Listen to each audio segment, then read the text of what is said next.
Hello and welcome to another UiPath tutorial. My name is Oguzhan and in this tutorial I am going to show you how to store and carry data inside the exception object in UiPath.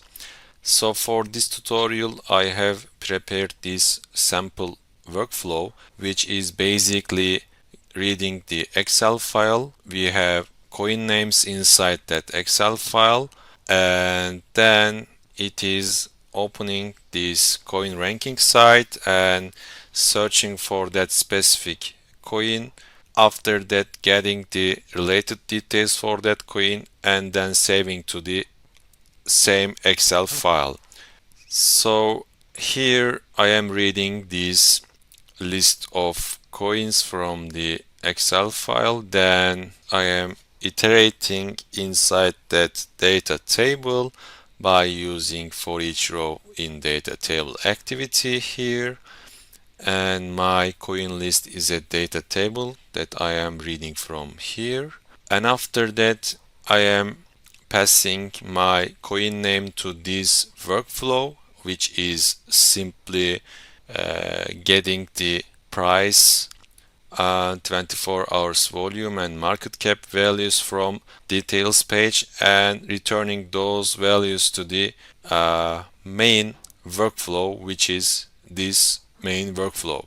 So sometimes you get values from these sub workflows, but if you have any exception on that workflow, you can face some problems for preserving those values which you are getting inside this sub workflow. To be able to preserve those values, maybe you need to implement some exception handling here, and inside the exception scenario you may use Exception.Data property to be able to preserve and pass those data to the main or parent workflow.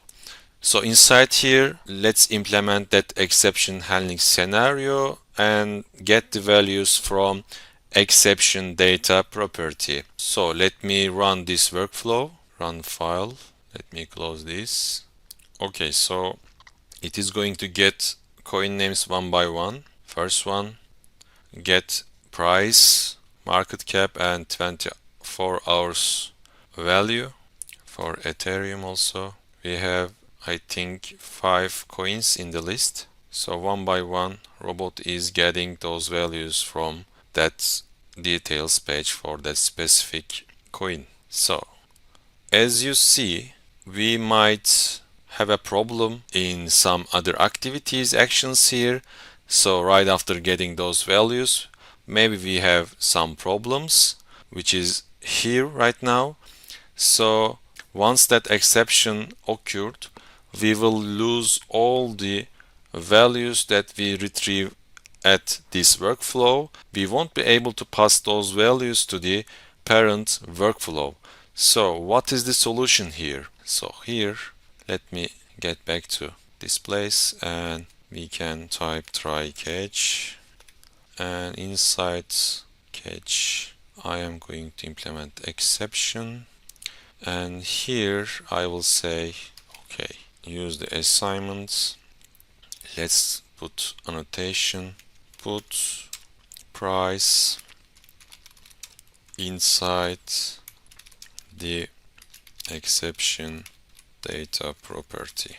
So on the left hand side I will type exception data, and I will say price, and on the right hand side I will simply say out price. So this exception is going to have this price inside this price key. So whenever we got some exception, we won't lose our data anymore. So for other two, let's also do that. Okay, let me put assign. The same thing goes for that. Let's say 24h and out 24h volume, and also markets cap I will put market cap value. So exception object has a field called data, and it is like dictionary, so you can store data inside that property with key value pairs. So what I have done here is just creating some kind of dictionary inside that data property. So right after this one, we have implemented this try catch. That is okay. When we got that exception, we are also have that exception here, so we need to also implement exception handling here. So let me put this workflow here and add exception again, and here I am going to put assign activity. So as you see, I am normally assigning these values to the current row price or current row 24-hour volume, etc. But now I need to do it with exception. So current row item and price should be what here, sorry, exception data price to string. So what I have done here, I just put those data to data property with this key, and with very same key I am getting this price value from data property.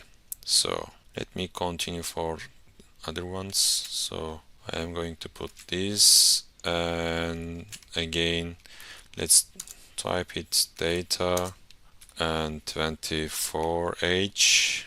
It should be the same, so it should be something like that, 24h, and market cap.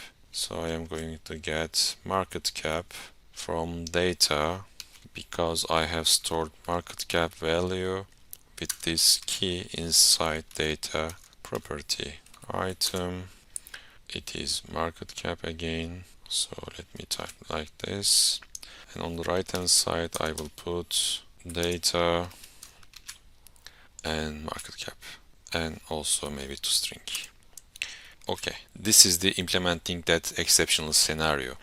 So when we have that exception, right after getting these values somewhere in here, we won't lose our values anymore.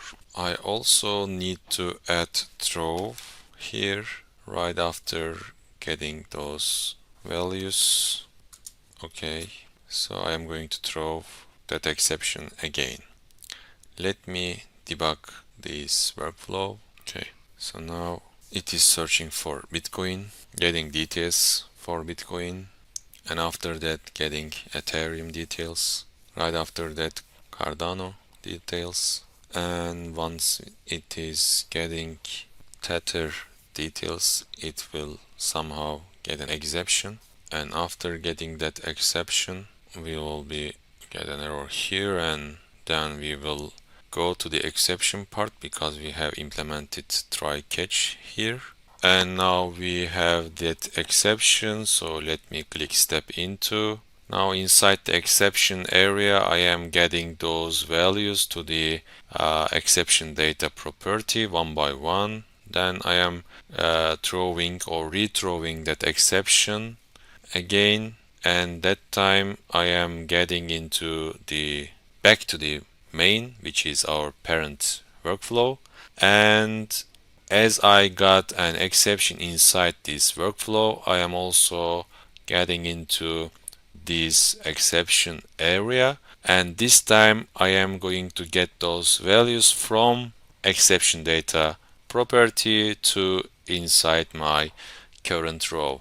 So as you see, let me just clear that. Market cap is null, also price is null, and also 24 hours volume is null because we got the exception inside that workflow. I will get, let's just see that also, data, for example, for price to string.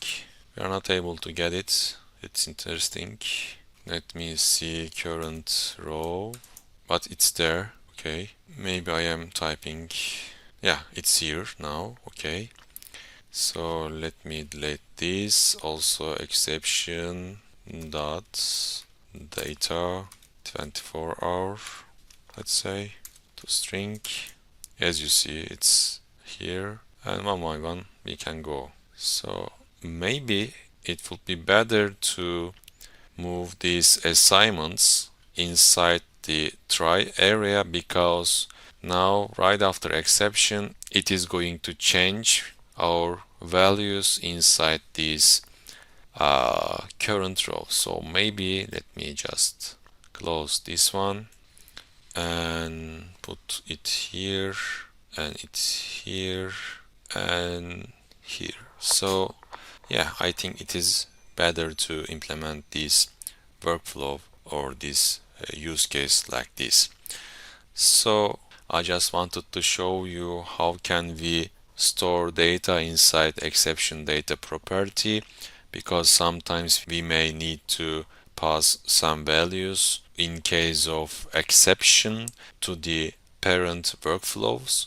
So in that case, maybe you can use exception data property to be able to pass those values to the parent workflow.